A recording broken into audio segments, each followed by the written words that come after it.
Action. Bonjour, je suis avec Derrick Adju, qui représente Saint Espoir, et on va le questionner. D'abord, Derrick, présente-toi s'il te plaît. Donc, on t'a déjà tout dit, hein. Je suis Derrick Adju, bénévole à l'association Saint Espoir et habitant Stanois.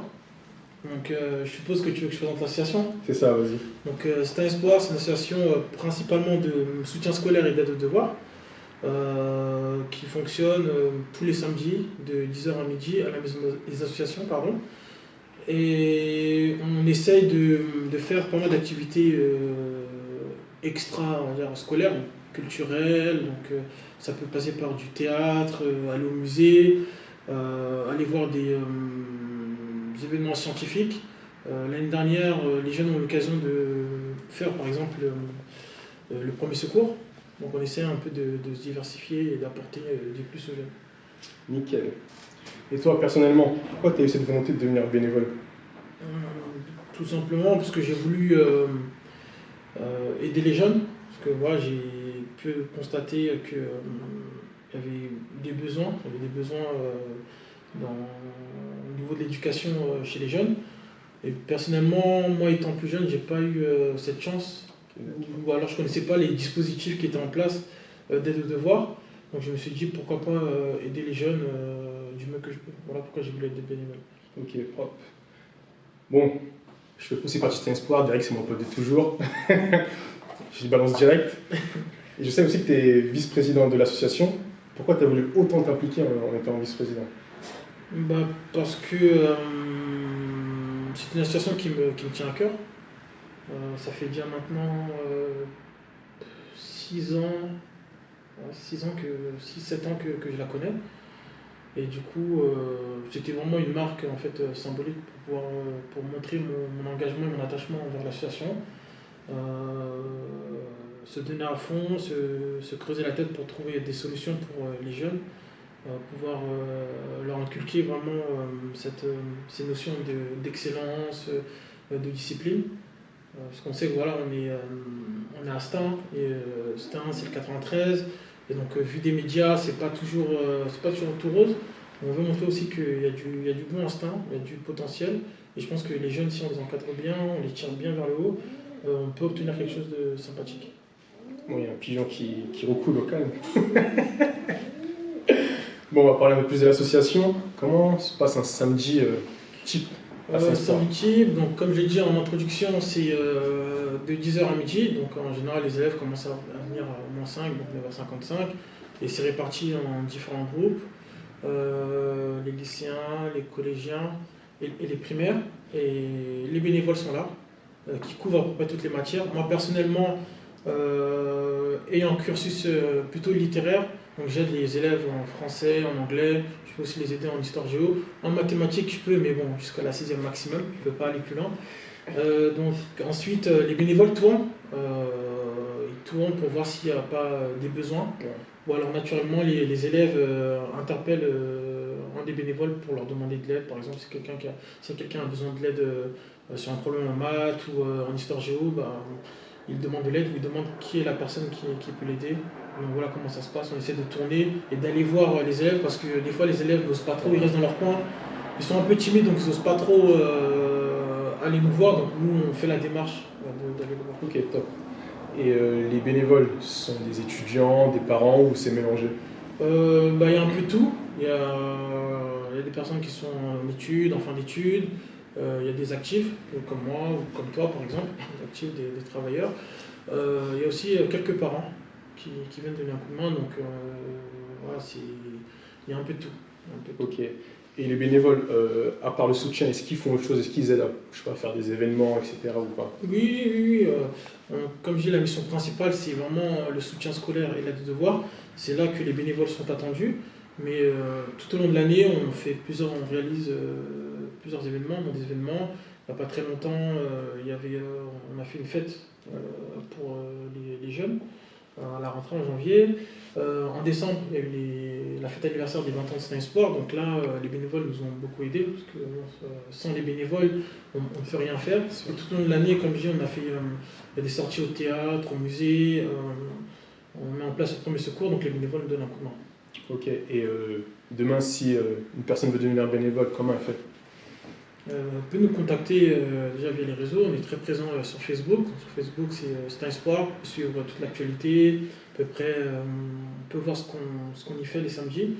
Donc, si une personne veut devenir bénévole, on peut nous contacter sur Facebook ou via notre site internet. Et c'est très simple, hein, on prend contact avec la personne et on lui demande de venir. Enfin, d'abord, on lui demande sur quelle matière éventuellement on voudrait nous aider. Et puis elle vient un samedi matin et puis on l'enrôle.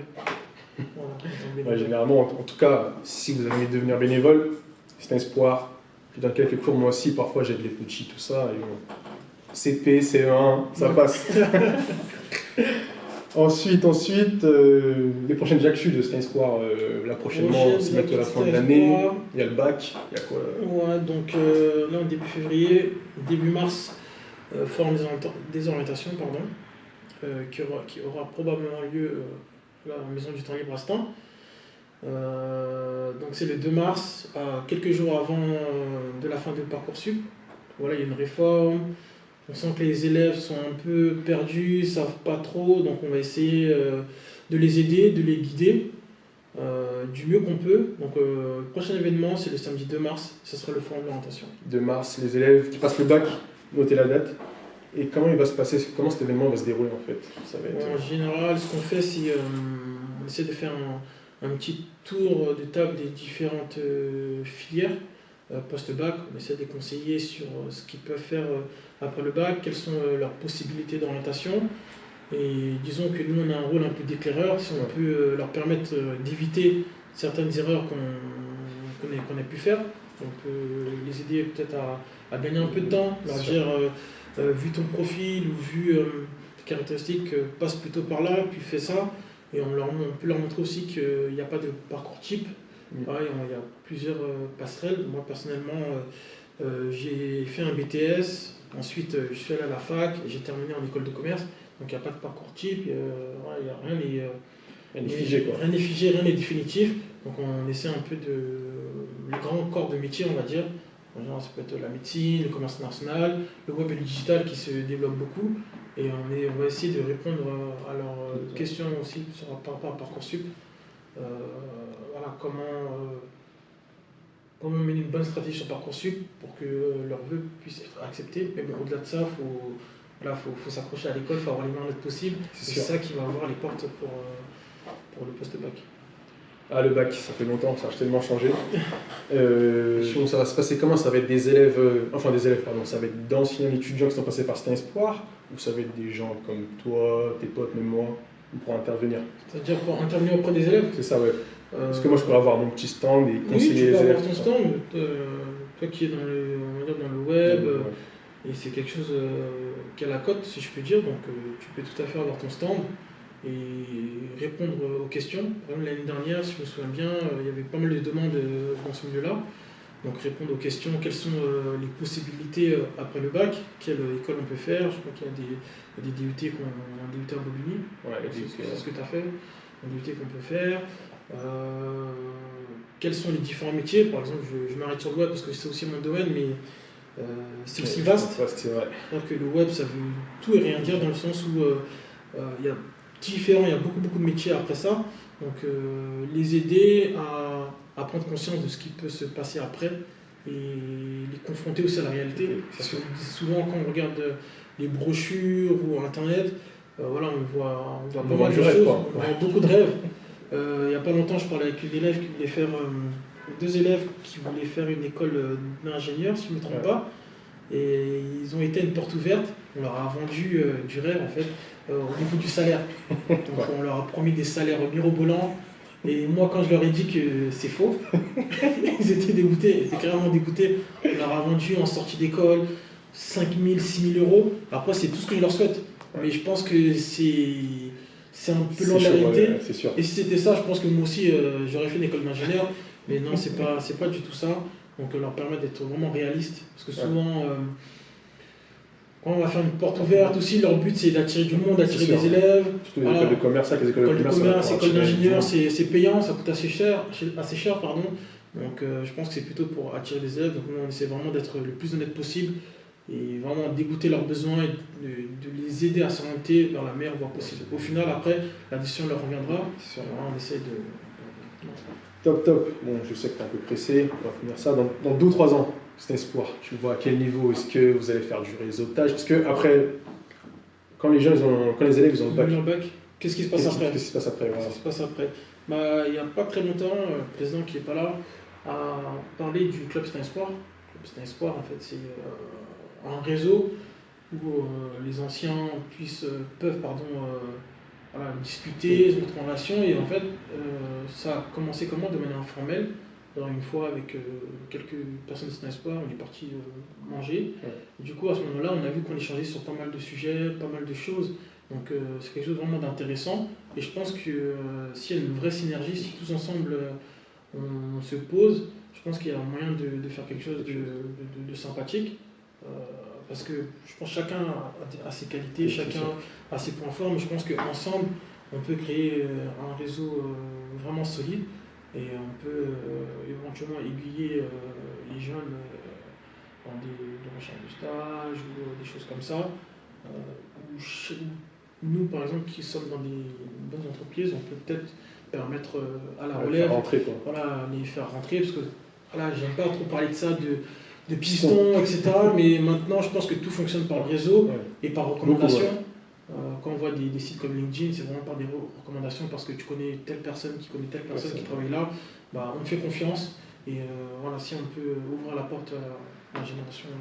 Donc les prochains objectifs dans 2-3 ans, c'est que le club Stein Sport soit Soit vraiment actif, qui est vraiment du flux, qui est vraiment des personnes qui passent, qui adhèrent à ce club Stein Sport et qu'on puisse produire et générer des produits bruts Stein Sport. Voilà, c'est ça. Si je fais des produits bruts Stein Made in Sport. Stein Sport. Voilà, et pour rentrer dans le club Stein Sport, il faut être bénévole, il y a forcément une porte d'entrée. Ouais, une porte d'entrée, il faut être bénévole aussi, on va demander, parce qu'une association, comment elle fonctionne, c'est grâce aux bénévoles que l'association fonctionne. Donc déjà, consacrer du temps à l'association, aider les plus jeunes, voilà, et naturellement, les choses se font, participer à la vie active de l'association. Et c'est comme ça que je vois Stein Sport dans quelques années, continuer à rayonner. Voilà, là, on est au niveau local, on va dire, et si on peut commencer à être une référence, si je peux dire, voilà, déjà peut-être dans le 93, au niveau de l'Île-de-France, ça serait déjà pas mal. Mais déjà, le fait de servir la ville et d'aider les jeunes de la ville, quoique il n'y a pas que des personnes de la ville, il y a des personnes qui sont de villes à côté comme Gare ou Saint-Denis, on va vraiment briller de manière locale, c'est déjà quelque chose de bien. Ensuite, on verra pour le futur. Top. Merci Derrick, merci d'être venu. Je t'en prie, avec plaisir. Merci. Merci. À la prochaine, un truc, n'oubliez pas de liker la vidéo. Et puis voilà, partagez au max. Partagez, mettez des commentaires. Devenez bénévole, on a vraiment besoin de vous. Samedi matin de 10h à midi, c'est pas sorcier, si on le fait, vous pouvez le faire.